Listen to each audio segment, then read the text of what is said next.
Welcome to the panel, everyone. Welcome in. This is a conversation that I do want to have with a lot of you, and we're just getting started, as a matter of fact.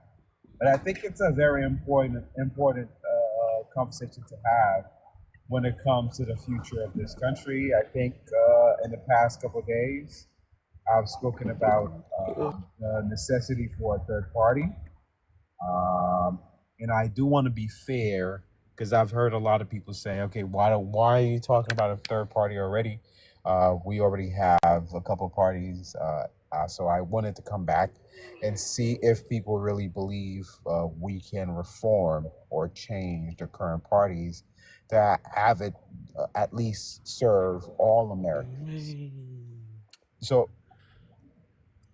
with that said, I want to hear whether or not you guys think that's possible. Welcome to the panel, Communist. And I think I already got your answer by that name. And Jefferson, welcome to the panel. How you doing? Good, man. How are you? Thanks for having me up. Yes, welcome up here. So I believe Communist was first. I'm not sure if you can hear us, Communist. Yeah, I can hear. Okay, perfect. Welcome to the panel as well. I could start with you since you were here first. Do you think it's possible to reform either the Republican Party or the Democratic Party? Yeah, I would say it's too late. I can speak as a communist real quickly. Just it's not it's not either party so much as it is the system. I think it's more the system than either party. I get what you're saying, brother. Like the two-party system is what's ruining America, I believe.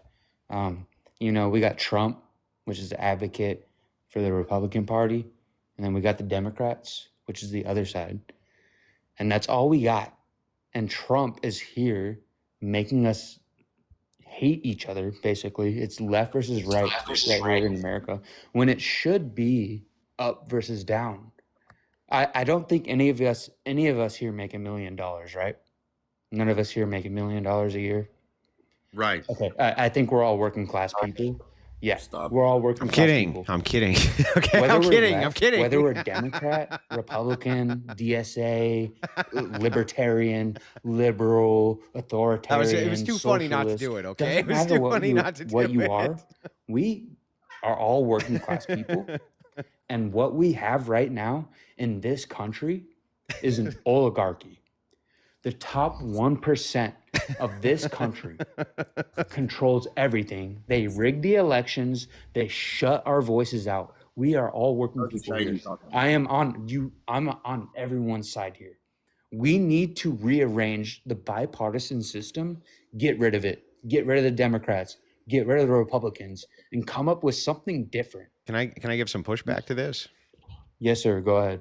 Yeah, so I think the issue that you guys have, and a lot of people who want these third or fourth or fifth parties, you do realize that if you had like 5 viable parties, that you could actually get an entire party in office with 10, 15, 20% of the vote. So how would that really represent people if it's the case that only 15% of the electorate can push it through based on just a few percentages? That doesn't seem counterintuitive to you from a representative perspective? He's not smart enough to understand that. Well, I could give an opinion on it. Go ahead, sir. No, I think Jefferson's point is pretty valid. I don't think it's something that should be dismissed. I think his point is pretty valid. But let me ask you, Jefferson, don't you think if you had ranked choice voting combined with more parties? Well, so the process of ranked choice voting, I think maybe does something, but I'm not sure how the emergence of other parties is going to help you from a tyranny of the minority, because you can end up Jefferson. Hang on, can I finish my point? Can I finish my point? No, I just want to say you sound really familiar. Okay. Are you a famous person? No. Anyway. Okay, I'm sorry. So, You yeah, sounded like somebody. I'm sorry. I don't see how 22% of the people wouldn't end up, basically running everybody else. That seems like a big hole in the plan. Parties ended up being emergent because of the more we universalize suffrage.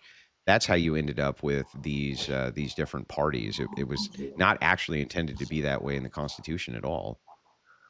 All right, how did our country start? Well, which part of it? Do you mean the revolution? No, our country started off with rape. Oh God, kick this. Okay. Because he made a good point. Kick him. I'm not so sure what that would have to do with what I'm saying about the emergence of parties. Yes, and Let's the hear versions about of how you hate parties rich started with separation. I'm not here to talk about race. There's a clear subject, and I'm actually You trying to have have to talk about when you talk about America.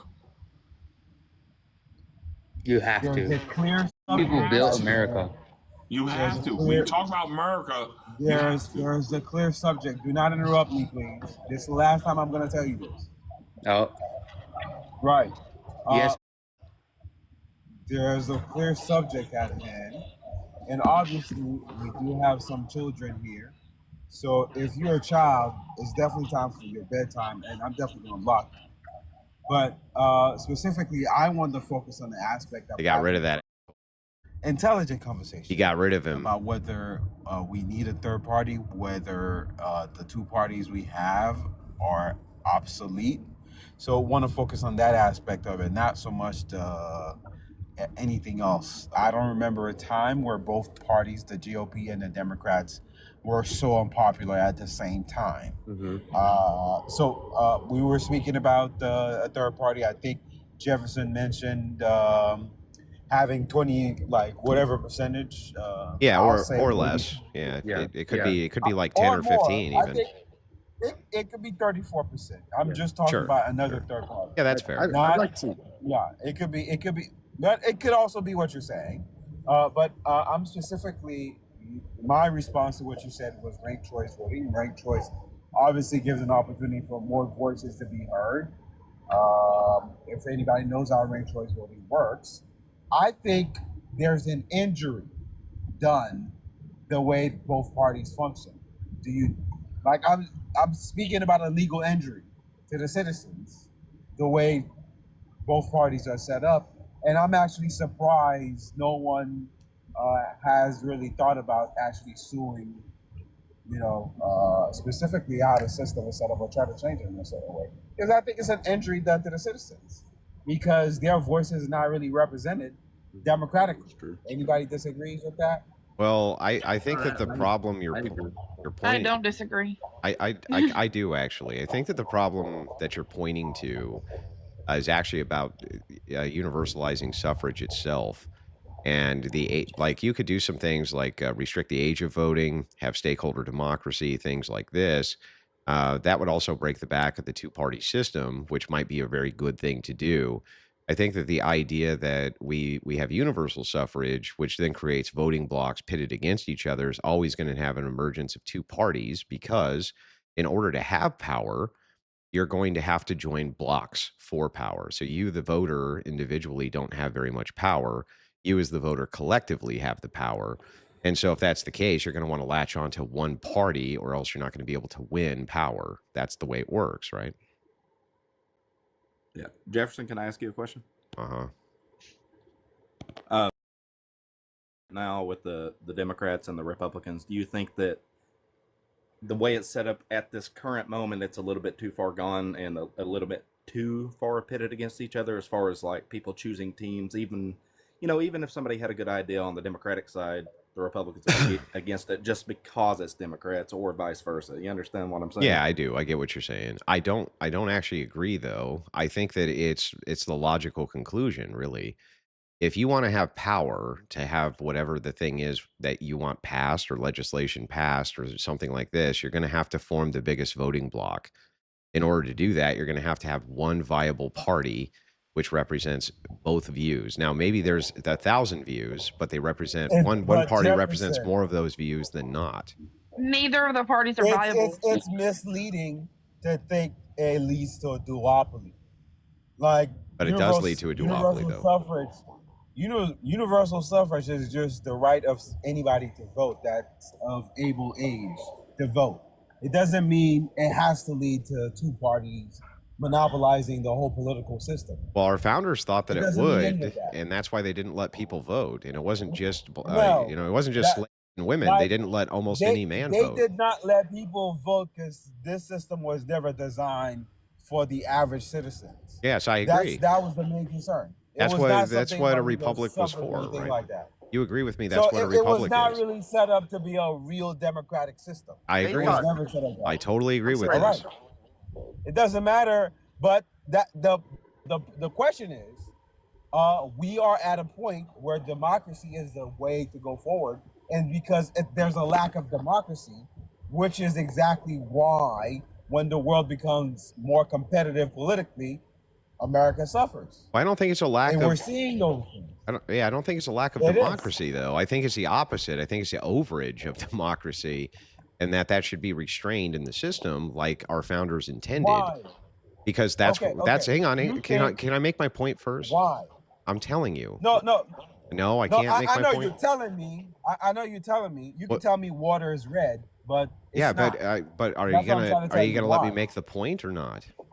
No, of course. I'm just directing you. Why? Yeah. So here's why. The reason that we had restraints on voting specifically was so that we didn't have emergent power blocks, which could then raid the treasury via the vote. That was what it was designed to do. The second the electorate realized that it could form power blocks to steal from another form of the electorate, basically the republic was destroyed. And so I think that it's an overage of democracy which does this, No. the opposite of No, what it is that you're absolutely claiming. not. I mean, I think that how is that not true? Absol- Like, has hang on. nothing to do Let me with ask my the- question now. How is it the case that right this Absolutely second, not. 51% Hold on. can't vote themselves a on. raise from 49%? Hold on. They can. You made your point. I heard your point. It had nothing to do with raiding the treasury. It had nothing to do with anything else, but the consolidation of power and monopolization of power in this country. Then It's how pretty come? simple. Then how come the anti-federalist and federalists both talked in depth about why it would be terrible to have? And what happened Hang to on. that? Can I make my point? When Yeah. they talked in depth about why it would be terrible to have open voting blocks for two particular reasons. The first was because you needed a moral society, and they were afraid that there wasn't enough moral people. And the second, because they were terrified that blocks would be able to democratically vote themselves the riches of other people that did not belong to them. They literally say this in their own words. And so the thing is like, how can you claim otherwise? They say it themselves. Well, I'm You sure like- that they. I'm sure Kind that of they like make how the those billionaires claims. vote themselves the riches that don't belong to them. No, 1 second. 1 second. You literally telling me that the founders were moral people. Well, Really? I'm telling you Right, that so they they set were- up the nation specifically for a moral people. That's what they the claimed. moral people. Yeah. They were the moral people who should be seen as examples of morality. It doesn't matter. Listen, it doesn't matter if they You're themselves listening to the are. propaganda. It doesn't matter if they No, it themselves does matter. It are. does matter. Can I It finish my does point matter. real quick? I'm almost done. He's always finishing his point. Yeah, well, you asked me a question, and then when I respond, you cut me off. Let me just finish real quick. The case is, it doesn't matter if you think they're moral or not. Based on what they consider to be moral, they thought that the public at large needed to share those morals. That's what they thought, and they wrote that down, that the Constitution was for a moral people, and that would be people who shared their morality. Maybe they did make those claims, like you had mentioned earlier about the Treasury and things like that. Maybe they did, but also at the time, there were also 2 or 3 major parties that were at the start of the country.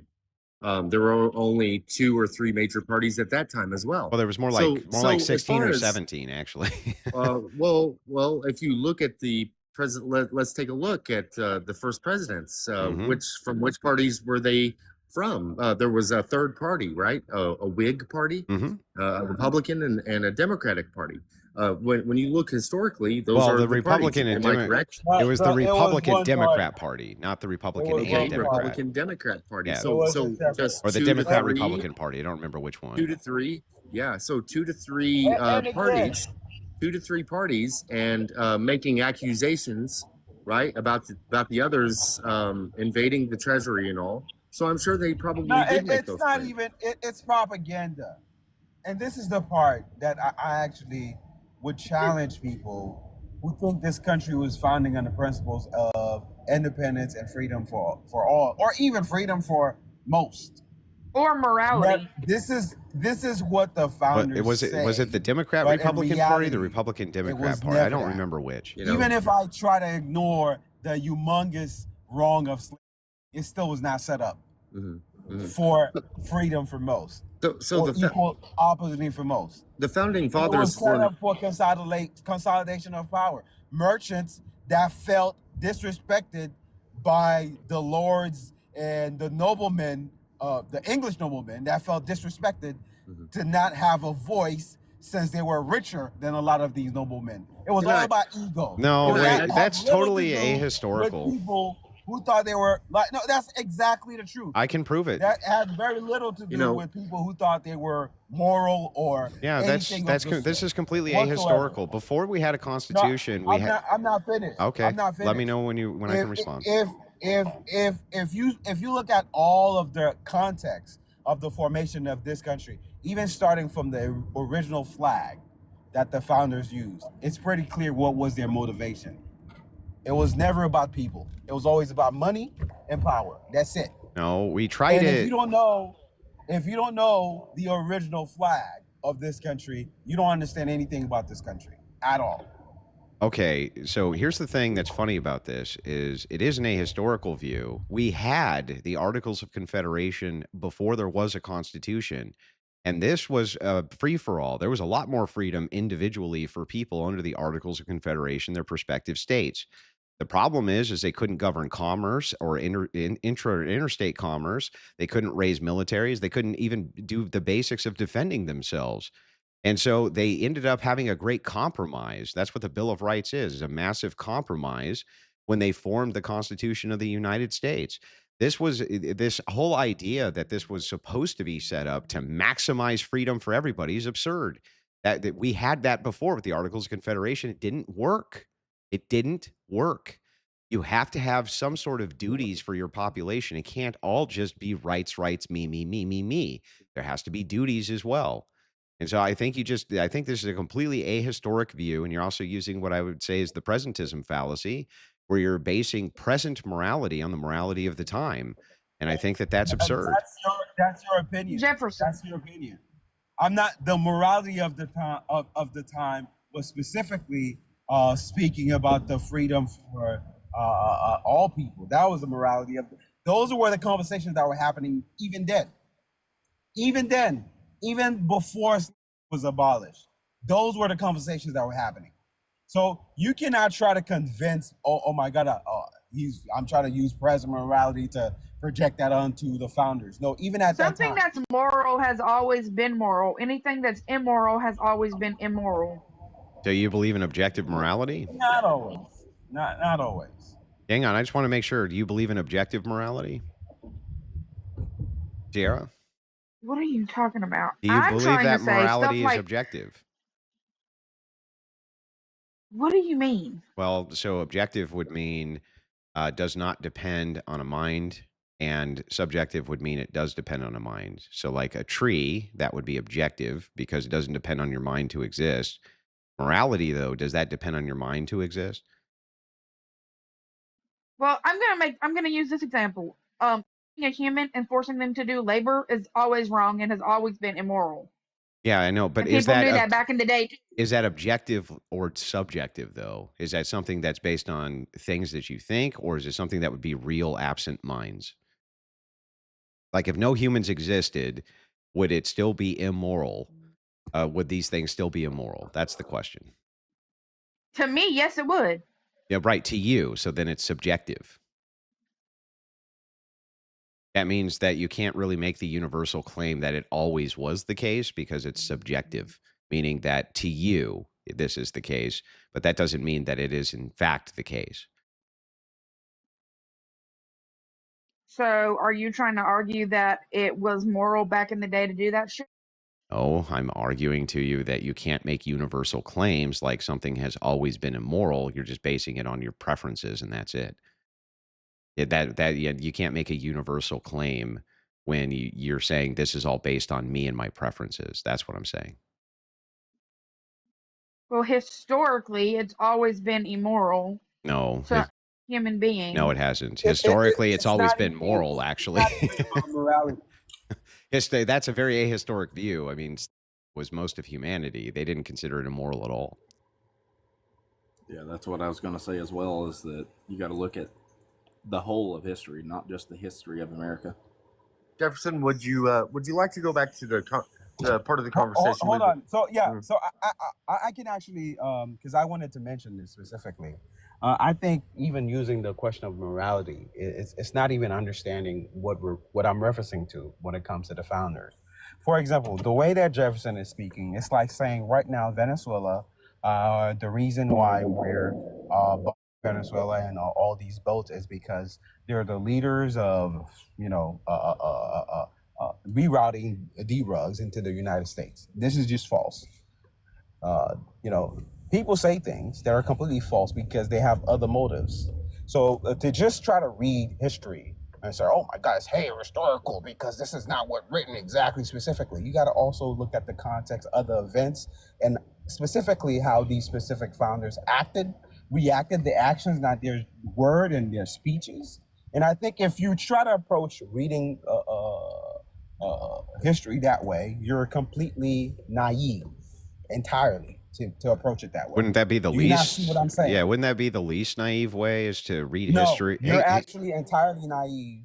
If you How? act You're that reading it within the context of what they way. believed So at the you're time. the way that you're speaking right now, you're saying specifically Venezuela is the leaders of. No, this is a straw man. You're just building a That's what straw you're saying. man. It's not a straw man. It is a straw man. It's actually just proving. Here, It's I can demonstrate it for you. No, I'm not allowed to. It's of not course. a straw man I know. whatsoever. It is It's though. the exact same thing. No, it's a straw man, It's and the I'll exact same thing. demonstrate it for you. If you're going to look at How is history, well, you're engaging in what's called a presentism fallacy. It's a logical fallacy where you're trying to No, map. it's not a presentism If you can fallacy. It's just not. let me finish.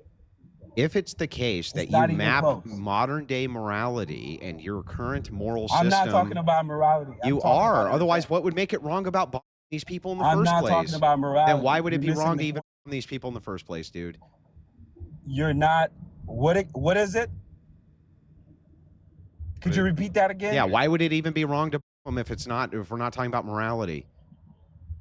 No, you're missing my point. No, I'm because showing your you point makes no specifically. sense. It's a All presentism right, fallacy. then. So slow down so you Okay, can I'm understand. slowing it. down. Maybe it's going over your head, right? The government lies because it has other motives. Do you not understand that? What does Or that the have to leaders do? lie. They also tell the truth when they have other motives. What's your point? Right. My point is the founders also lie all the time. The founders lied? What were they All lying the about? time. What were they Are lying you about? saying the founders never lied about anything?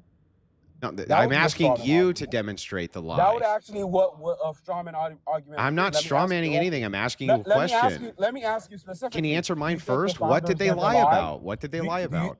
Oh, the founders never lied about anything. I Is that what you're asked you saying? what they lied about. No, I'm asking you a direct question. Do you think the founders never lied I think about all anything? people lie. No, that's Yes. straw manning. That's not straw I'm manning. asking you a specific question. Yes, I'm sure that there were I'm some things asking they you a lied about, but specific can you question. tell me what they lied I'm about? asking you a specific question. And I answered it. Do you think the founders never lied about anything? I'm not saying that, no. I'm sure that these So individuals you lied think about they've things, lied? yes, of course. So you think they've lied, right? Of course, I think everybody has lied. So exactly, my point is, if you look at a lot of things that the founders say and proclaim, and you look at historical context, it's propaganda. A lot of Which BS thing, they though? say. Now it's your turn to answer my question. Which thing did they lie about? Oh, yeah, all of the things that I said. What? All of the things that I What? said prior. What? A lot of the morality Equality, clauses, wars, a lot of power this structure. country is set up. Can you just give me a independent from specific example of a all of lie or not? all of it. All of them? It was most of it Bro, was set the up founding as a lie. fathers. What are you wrote talking down- about, dude? Hey, Can you just Jefferson, tell me, give me a specific Jefferson, lie? hey, It would be more Jefferson. so to prove which part of it was true. Jefferson, I'll give you a specific lie that they wrote. Okay. Well, it's the truth, but they were lying when they said it. Okay. They lied and said that they believe that all people were born equal or whatever the hell they said. But Oh, that's not the way they acted. no, you have to understand the distinction here. They're talking about ontology. They're saying everyone's born in the image of God and they have equal value as image bearers of God. That doesn't mean that they have equal worth in society. That wasn't a lie. That was the common vision of the time. What? It was the common vision at the time. What they were saying was, you have the same self-worth as an image bearer of God that I do. You have the same moral worth. That doesn't mean you have the same worth when it comes to societal practices and engagement. That's what they meant. And that's what they said in their own papers.